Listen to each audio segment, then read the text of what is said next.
Okay, who are you today? I'm fine. Okay, good job. Alhamdulillah. Well, I will check your attendance list. Who is absent today? Hadir semua. Oke, hadir semua. Bagus ya. Okay, before we start our lesson today, let's say basmalah. Bismillahirrahmanirrahim. Okay. Well, students, here Miss have a song for you. Jadi saya punya lagu nih. Nanti kalian ikutin ya, kita nyanyi bareng-bareng, oke? Oke, hitungan ketiga kita tepuk tangan sambil nyanyi ya. Oke, 1, 2, 3. Good morning everybody, how are you? Just fine. Good morning everybody, how are you? Just fine. Good morning to you, good morning to me, good morning everybody, how are you? Just fine. Oke, tepuk tangan. Jadi udah pada semangat ya, siap untuk belajar? Ready? Ready. Okay. Okay, today we are going to discuss about analytical exposition text. Jadi hari ini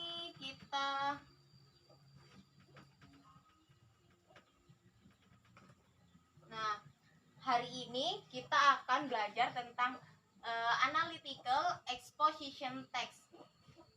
Nah, ada yang tahu apa itu analytical exposition text? Oke, nggak ada ya? Oke.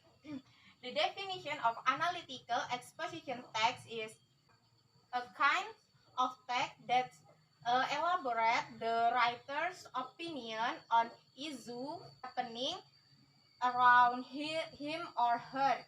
Jadi, analytical exposition text itu adalah teks yang berisikan tentang pandangan si penulis terhadap hal yang terjadi di sekitarnya. Apa sih tujuan dari analytical exposition text? So, the purpose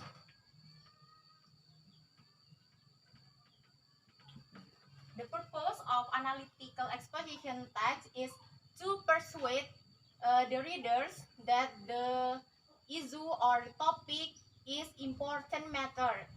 Jadi tujuannya yaitu meyakinkan si pembaca bahwa topik yang dipilih atau ditulis itu adalah topik yang penting.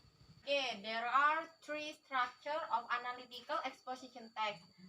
First is thesis, second is arguments, and the last is reiteration atau kesimpulan. Tesis itu berisi topik utama yang disampaikan oleh si penulis. Jadi isinya itu sudut pandang si penulis terhadap suatu isu. Second is argument. Argument is adalah pendapat yang mendukung topik utama. Jadi di dalam analytical exposition text, dalam bagian argumen itu terdapat beberapa argumen, biasanya itu lebih dari 2 argumen yang dituliskan pada bagian ini.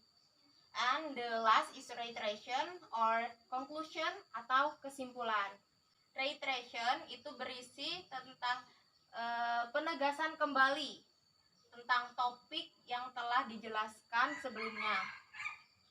Nah, reiteration itu biasanya jika dalam teks analytical exposition itu biasanya diawali dengan kata-kata in conclusion. Nah, itu menunjukkan paragraf kesimpulan.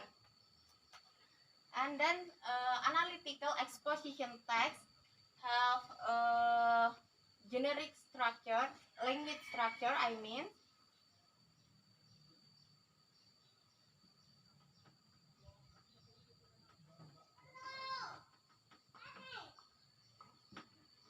First, using simple present tense.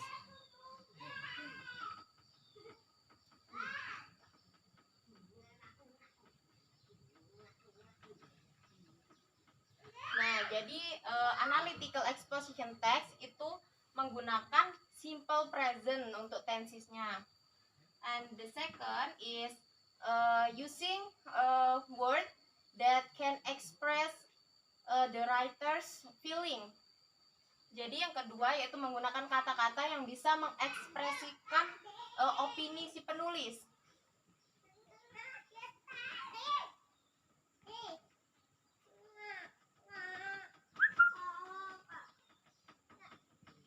Nah, selanjutnya yaitu using connective word.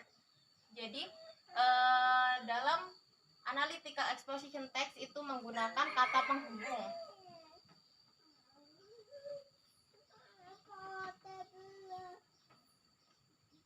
Nah, connective word-nya itu bisa berupa kata hubung untuk menambahkan informasi seperti and, also, and connective word yang digunakan untuk mengkontraskan sesuatu. Contohnya itu bisa but, and however,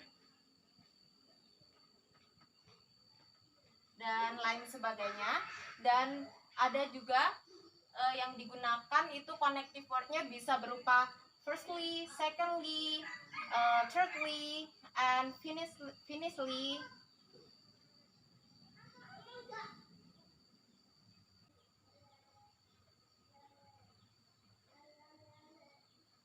Nah, biasanya firstly, secondly itu bisa kita temukan pada bagian argumen. Nah, pada paragraf argumen itu biasanya menggunakan first, second, third, terusan finally. Nah, seperti itu merupakan ciri-cirinya. Oke, do you understand what I explain? Kalian mengerti tentang apa yang dimaksud dengan analytical exposition text? Oke. Nah, here saya punya media. Ini judulnya adalah analytical exposition text. Nah, ini papannya. Oke, saya taruh sini ya, guys. Oke, di sini saya punya 3 amplop yang memiliki nomor number 1, number 2, and number 3. Oke, jadi nanti satu di antara kalian harus memilih amplop ini. Kalian mau pilih nomor berapa? Nah, di sini sudah saya siapkan contoh dari paragraf yang berisi tesis, dan ini adalah contoh paragrafnya, dan ini adalah argumen, dan ini adalah contoh paragrafnya, dan ini adalah bagian reiteration. Nah, nanti kalian pilih, misal kalian pilih nomor 1, kalian buka dan di dalamnya itu ada kertas yang berisikan potongan-potongan dari paragraf analytical exposition text. Nah, setelah kalian buka, kalian harus identify the text. Jadi kalian identifikasi paragraf itu masuk yang mana? Apakah masuk tesis, argumen, atau reiteration? Do you understand? Kalian mengerti? Mengerti. Oke. Kita mulai ya. Oke. Mbak Tias, what do you want to choose? 1, 2, or number 3? Mau pilih nomor 1, 2, atau 3? 3. Oke, silakan maju.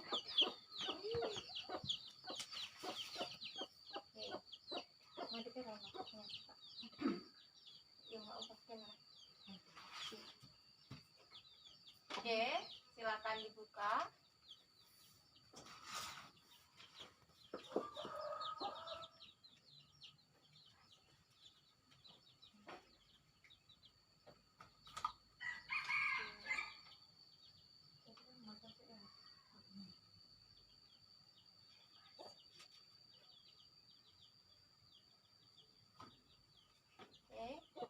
Next. Oke, jadi nanti ini kalian akan lebih mengerti. Oke, sudah selesai? Ya. Oke, terima kasih. Tetap di sini ya. Coba kita lihat apakah benar.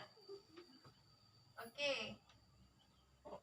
di sini pada bagian ini berisi sudut pandang atau pendapat si penulis. Management of trust is very important in Indonesia as one of the country with big amount of trust for many sector. Proper management is necessary. Ini adalah bagian tesis. Jadi jawaban Mbak Tias itu benar ya. Oke, kita lihat untuk yang kedua. Firstly, moreover. Nah, di sini ada ciri-ciri bahwa ini merupakan bagian dari paragraf argumen. Di sini bisa dilihat itu firstly. Itu adalah ciri-ciri bahwa paragraf ini sudah masuki bagian paragraf argumen. Jadi untuk yang kedua ini benar ya. Oke, give applause. Oke, next, yang terakhir itu bagian reiteration. Nah, di bagian ini itu ada kata-kata as the result. Ini merupakan ciri-ciri bahwa paragraf ini merupakan paragraf kesimpulan. Nah, jadi jawaban Mbak Tias untuk ketiganya itu benar. Give applause. Oke, you got 10 point from me. Oke, kamu dapat 10 poin dari saya. Oke, thank you Mbak Tias.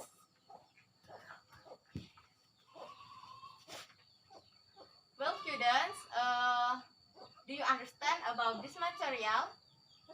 Kalian sudah paham tentang analytical exposition text? Paham. Jadi ada berapa tadi structure text exposition, analytical exposition text? 3. Apa saja? Tesis, argumen, Reiteration.